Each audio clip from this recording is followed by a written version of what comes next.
Thanks for checking out the Brad and John Show podcast. This segment of the show is brought to you by John Combest's book, Stalking, Harassment, Internet Trolling, A Guide to Recovering and Rebuilding After Online Attacks. It's a great reference if you've ever been the unfortunate target of a social media attack.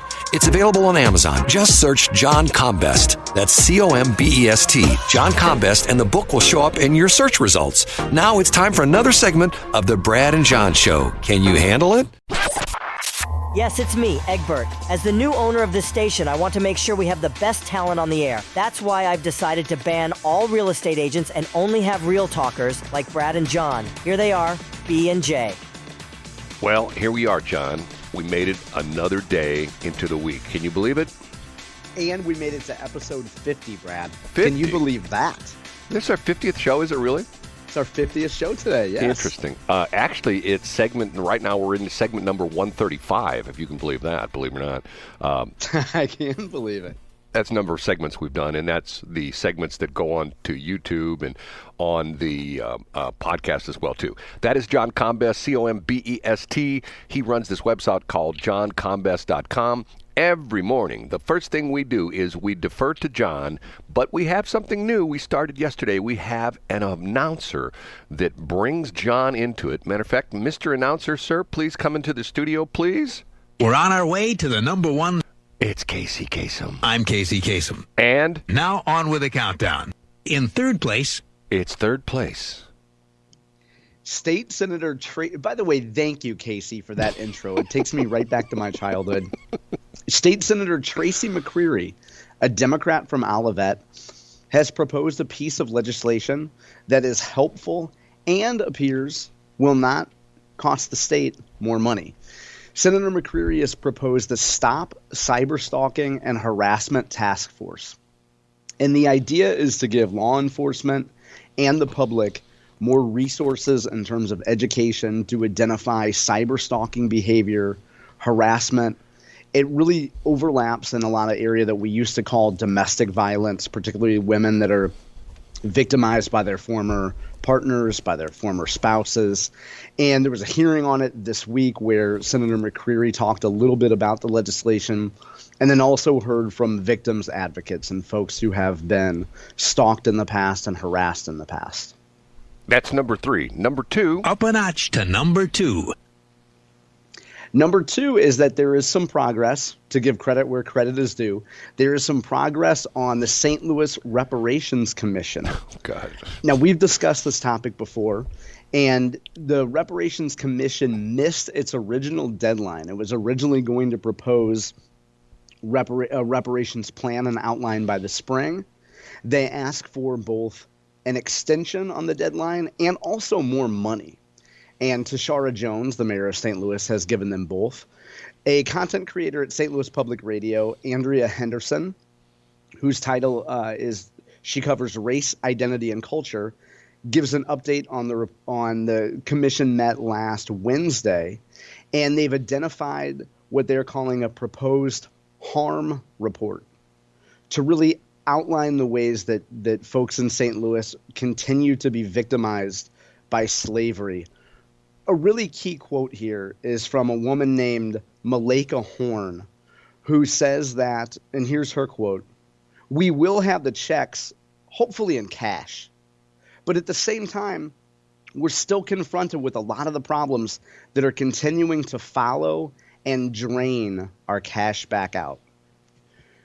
So that's an uplifting message, I think, that shows that maybe by September, the deadline is September for this commission to have their report finalized, and hopefully people who in St. Louis who have been victimized by slavery can get what's owed to them. Okay, hold on a minute. What she's saying that even though we're going to have the cash, we're going to lose it because of slavery? I mean, was that what she was saying? Yeah, that's the quote. And so what I think is really important about that quote and where I commend her is that shows that this shouldn't just be a one-time payment. I think this shows that folks should get their reparations, and then building in a little window there for the fact that systemic racism, as she points out, will drain our cash back out. So I think this lays the groundwork for not just a big reparations check, but down the road maybe like an annual supplement. Can you explain that to me? I mean, why is it like let's say, God, I sound like racist when I do this. Let's say you give $1,000 to a black person, $1,000 to a white person. The black person is going to lose the $1,000 because of slavery, but the white person's not going to lose the money? I mean, well, I think you would make the argument that black folks are historically underrepresented in getting, the appropriate amount of loans that they might need or whatever, Brad. I think whatever excuse can work there for you, you could plug in. I don't understand, but, I don't understand a lot. Okay, now, guess what? It is the time for... The number one. Here we go. Number one. U.S. Representative Eric Burleson was on the Mark Cox Show on 97.1 FM yesterday, and he called the new immigration bill, quote, the most absurd proposal I've ever seen. Congressman Burleson talked a little bit about the legislation, and I think my favorite quote was he said that Nikki Haley is doing tryouts for MSNBC and CNN, which I think is remarkably appropriate. And he also said that Congressman Ken Buck, who's from Colorado, seems to also be auditioning for CNN every time that congressman, who's a Republican, criticizes his fellow Republicans. And he weighed in, interestingly, Brad, on the 3rd Congressional District. Congressman Burleson is close with former Senator Bob Onder and mentioned that former Senator Onder would make a great congressman. Mark Cox asked Burleson if Burleson planned to endorse, and Burleson said he hasn't made up his mind of whether or not he'll endorse, but it would be hard to imagine the congressman endorsing anybody that wasn't Bob Onder. Okay, first off, the immigration bill, apparently it's not going anywhere in the House. The House is going to thumbs down the thing. Yeah, it's not happening. And secondly, did you hear the numbers in there? Like if on such and such a day there's 8,000 people. Isn't it a rolling 1 week average too? Well, but there's rolling one week averages, but there's also specific days. They talked about if there's a rolling 1 week average of 5,000 immigrants per day, then the president, and it's interesting, here we get into the legalese where they say shall close the border, not must close the border. But shall. Shall, because, once again, you start dealing with attorneys and one little word can mean everything, and then some as far as, and then there's the thing, what if it's 8? I'm going like, okay, now hold on a minute now. This is just crazy stuff. It doesn't make sense. And the other thing is, Brad, I think that normal people who look at this would look at it and say, wow, that doesn't make any sense. Well, mainly because of the fact that, who was it? I heard this yesterday, and I'm driving along. I can't write and drive, but I take note of things mentally, but my mind's not as good as it used to be. I sound like Toby Keith, which, by the way, he passed away, and I'm very sad about that. I just heard that. Yeah, very sad. But there was an Obama official, I can't remember where I heard this, that said that if we have more than 1,000 immigrants come across the border in a day, that's a crisis. Okay, 1,000 would be a slow day now. You know what I mean? Absolutely. Of course it would, yeah. 1,000 would be like, what was it, one day back in December, they had, 13 or 14,000 in one day? And those are the only ones that they know about. You know what I mean? There are people that sneak in the various places. Supposedly, did you see 60 Minutes over the weekend? No, but I heard about it. Yeah, supposedly it was a very damning piece about the border, about the fact that they did some hidden camera kind of stuff, and they showed like these coyotes who were driving people, and they're driving right up to the border, and then they turn around and bring back another carload and bring back another carload. And, they're not doing that for charity. That's not Uber doing that. You know what I mean? They're getting paid. Yeah, exactly. And, let me interrupt real quick. Mark Cox also had Governor Parson on, fresh from the visit down to the border. And I know we talked about this yesterday, but I think it's worth mentioning again that Governor Parson pointed out that President Biden could stop this at this moment if he wanted to. And the idea that we need to have a new law to crack down on this is absurd. He rescinded all the stuff from Trump. It was on day 1 or day 2 of the presidency, all the executive orders. By the way, I don't know if you heard this, the mayor of Chicago is getting grief about the whole homeless thing because that's gotten out of control in Chicago. And at a press conference, I believe it was yesterday, he was asked why he doesn't go to the border. Do you know why he said? No, I don't know that. Oh, 'Cause- wait, did he talk about his kids and his wife? Yeah, because he said he's married to a black woman. Right. Wasn't that his line? Yes, he's married to a black woman. He has black kids, and he can't go to the border. And I'm going, what? what does that mean? You know what I mean? Well, It's to just, make matters worse, you know that his bank account gets drained faster because of systemic racism and slavery, Brad. I heard that, and I thought to myself, okay, someone explain that to me. Yeah. I mean, I guess what he threw in the black thing. Okay, I guess that was just embellishment. But I guess what he was saying is, I'm a dedicated father and husband, and I just can't take a day off to go to the border. Okay, let's talk about our service people who have wives and or husbands, because there are women in the military who leave a husband and kids at home, and there are obviously a lot of men who leave a wife and kids at home and may be gone for a year. You know what I mean? Yeah, it doesn't matter. Well, and the other smart thing is if you throw black in there, you cannot be criticized, at least by mainstream media. It's a race shield. We talked about meat shields before, holding up your children or your family as an excuse for something. And we have meat shields, and now we can have race shields, Brad. Oh, we have a new listener this morning. Oh, I can't wait to hear him. I just got a text. You know who the new listener is? It's Eric Adams. Brian Nieves. Nice. He just texted me and he says, Toby Keith passed away? Yes, 62 yesterday. Very sad. I mean, he was one. You hear the guy's credentials. He had like 20 #1 country songs and was a great guy. Matter of fact, I remember him going to, I think it was Gulf War II, where he actually went on one of the C-130 planes and was seeing what the various servicemen would do. And once again, would the guy the mayor from Chicago do that? No, he couldn't do that because he's got kids and a wife at home. See, this goes back to my thing that if you run for president, if you run for mayor, if you run for governor, you have inherited a 24/7, 365 job. If the stuff hits the fan at 3 o'clock in the morning on a Tuesday, and if, like the president, one of the Secret Service agents comes in to wake him up, President, leave me alone, I'm sleeping. It comes with the job that you have to do it 24/7, 365. Yep, I agree with you, except if you need to go to the beach in Delaware. or who was that governor?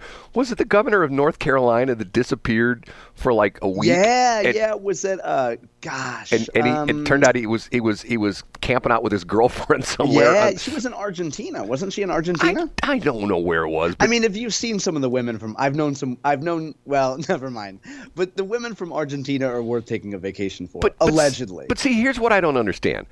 Our governor, maybe it's different in other states, our governor has a 24-hour security detail, state highway patrol. Correct. Okay. Yep. How in the world do you get away from them? If the state highway patrol's job is to shadow you and be, I've been at events. Matter of fact, I met Governor Parson. I guess it's back in the 2020 election cycle. He was at an event out at the Family Arena. And you could easily tell he had at least 3, possibly 4, security detail with him who sort of boxed him in, which that's sort of their job. And how in the world does someone shake their security detail? It's sort of like the crazy thing that happened with SecDev, as we call him, Austin, where he ended up in the hospital and nobody knew he was there. Okay, hold on a minute. He has a security detail as well too. Didn't anybody report to their uppers, their higher ups, report up the command chain that sir, the Secretary of Defense is in the hospital, and matter of fact, he's having surgery and he's incapacitated as of right now. And remember, that was the deal where that happened over the holidays, where his number 2, I think was a woman who was also a general, and she was on vacation in Puerto Rico or something like that. And nothing against her being on vacation, because nobody had told her she had to be, as in, she didn't know. She didn't know. She didn't know because of the fact that, and then the number 3 person was somewhere else. I'm going like, okay, this is just crazy stuff. But Brad, you have an extreme bias against people working from home. And, you're really letting it show right now. I do. Is there a problem with that? Yeah. And I don't know why a secretary of in the administration couldn't spend the day napping or getting surgery done or being knocked out by anesthesia. See, once again, you're so old school, Brad. I am old school. I believe that when you are, here's the thing that always gets me, okay? And I know they're going to be, heard me say this before. Okay, these people, they consider themselves to be a public servant, okay? Back in the old days, if you had someone who was a servant, guess what? They had a little house behind the main house, right? That's where the servants' quarters were. So they didn't live in a mansion like in Jefferson City, or they didn't live in the White House or stuff like that. They're a public servant. I expect them to, at least one day a week, move that vacuum cleaner around and, get that mop out and mop the floors a little bit and maybe do the tidy bowl man thing and, do the brush in the toilet. You know what I mean? I do know. I think you're also, you're treading very closely to sharecropper language there, Brad. I'm very sensitive because I've read the commission report, the reparations report. Yes. I'm sensitive to your language, Brad. So in other words, what's the term? It's microaggression or whatever it is. Yeah, it's a microaggression. You can't, in real estate now, you're not allowed to say master bedroom. Don't even go there with me. That's so crazy.